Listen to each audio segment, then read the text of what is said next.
Hello once again everyone, and welcome back to another discussion video where I'm talking about the Batman comics. This time around, I'm going to be talking about the Dark Knight volumes.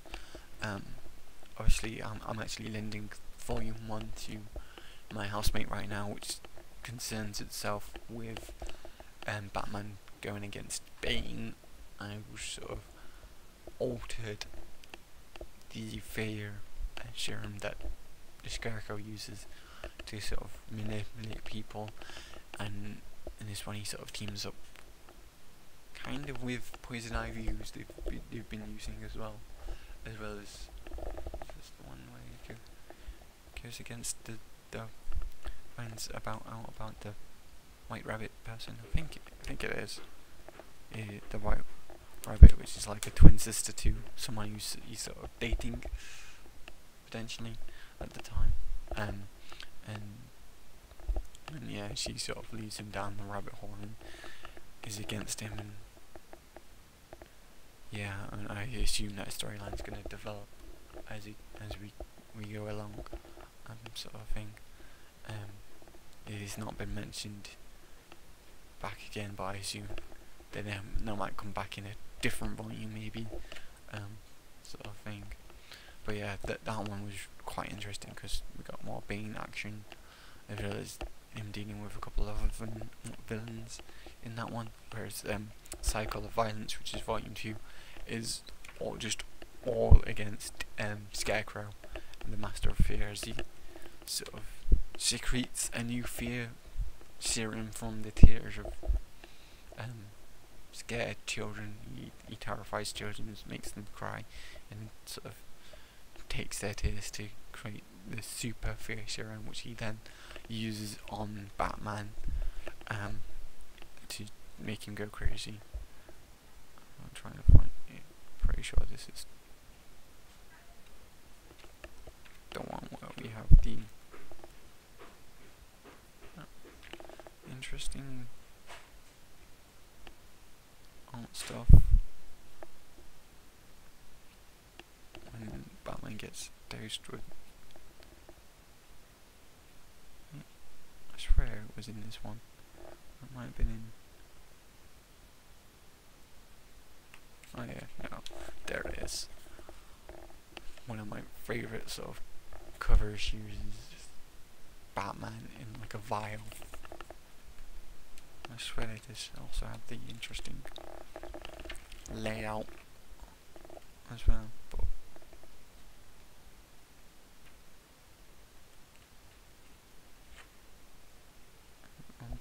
I'm going crazy.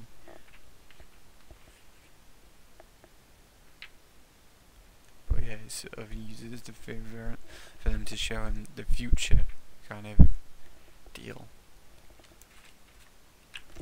which is quite interesting. It's like, yeah, because of the way you are, no one will care if you go missing, kind of deal, and that's quite interesting. The Scarecrow's just a brilliant villain sort of thing. And then in volume 3, which is called Mad, it deals with the Mad Hatter, which is quite interesting. And again, the art style in this sometimes just does amazing things for sort of the setup and stuff. So the layout.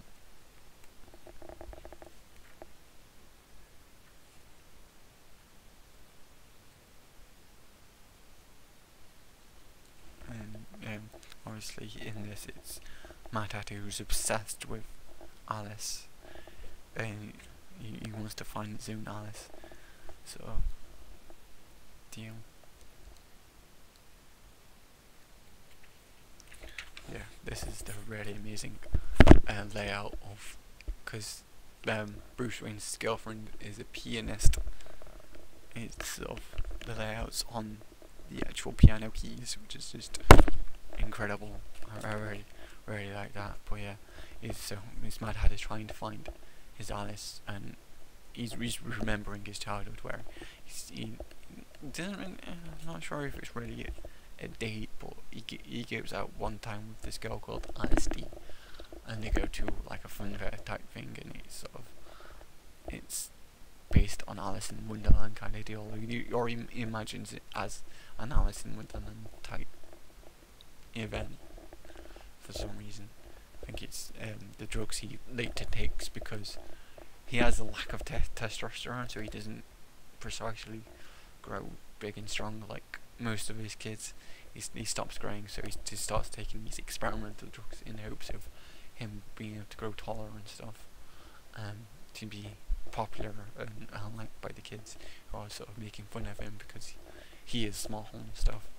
And that's where he becomes deluded because of him taking these drugs. He becomes slightly deluded, and being rejected by Alice makes him also deluded kind of deal, and become the villain that he is, where he's the Mad Hatter. He sort of bases himself off that character and uses teas and stuff to enhance his psychotic power. He also has mind control abilities where he builds like these mind control chips in hats and stuff, so he's able to mind control citizens and stuff, which is quite interesting. And his muscles is Tweedledum and Tweedledee, again two characters from the Alice in Wonderland stuff.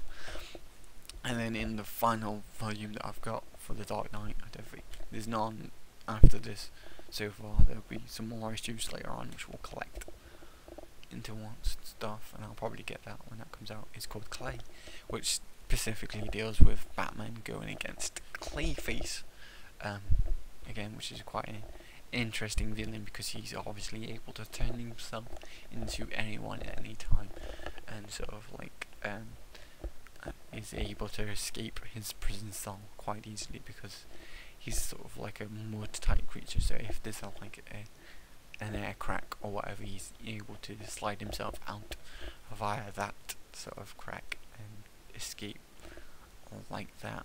I've just finished this one. I found it really interesting, because obviously I've not really don't know much about Clayface, so it's quite interesting to follow his character and see what drove him to become Clayface, and sort of like he was a nobody. He's not ugly like all geeky like some people, so he wasn't bullied, but he wasn't handsome enough to become a public kid. He didn't stand out of the crowd, which is what he wanted. He drove for that attention, which is why he turned himself into Clayface, to become noticed sort of thing and become a great actor. And then it sent him crazy because of it, sort of deal. And Batman goes against him, captures him once, he escapes and has to go against him again, where he's taken hostage a bunch of audience, brings a whole new meaning to captive audience, which is one of the lines from the book. It's quite funny from Alfred, but yeah, and he sort of infuses them with a Joker serum, which doesn't kill them, but makes them laugh, so that sort of thing. And but again, Batman beats him, finds him and sort of stuff, and then there's actually two issues which are completely and utterly devoid of sort of words, which deals with like these women that get kidnapped by the Penguin and his goons, and to sort of force them into labour and to produce Christmas goods. And it's quite interesting that the way they tell a story with no actual writing or words. This is just through the pictures, which is quite interesting. And then the final couple issues is Batman going against Man-Bat, which obviously we've seen in previous comics in over here. I'm going to be talking about that later, but this particular Man-Bat is Kirk Langstrom's father, who takes the serum and makes it better, perhaps, or worse, depending on how you think about it. But yeah, he sort of becomes addicted to the serum and addicted to becoming Man-Bat and the power it gives him. So yeah, obviously Batman has to take him down, sort of thing, and it's quite interesting. But that's the Dark Knight stuff. I'll see you guys next time where I'll be discussing some other comic. Peace out.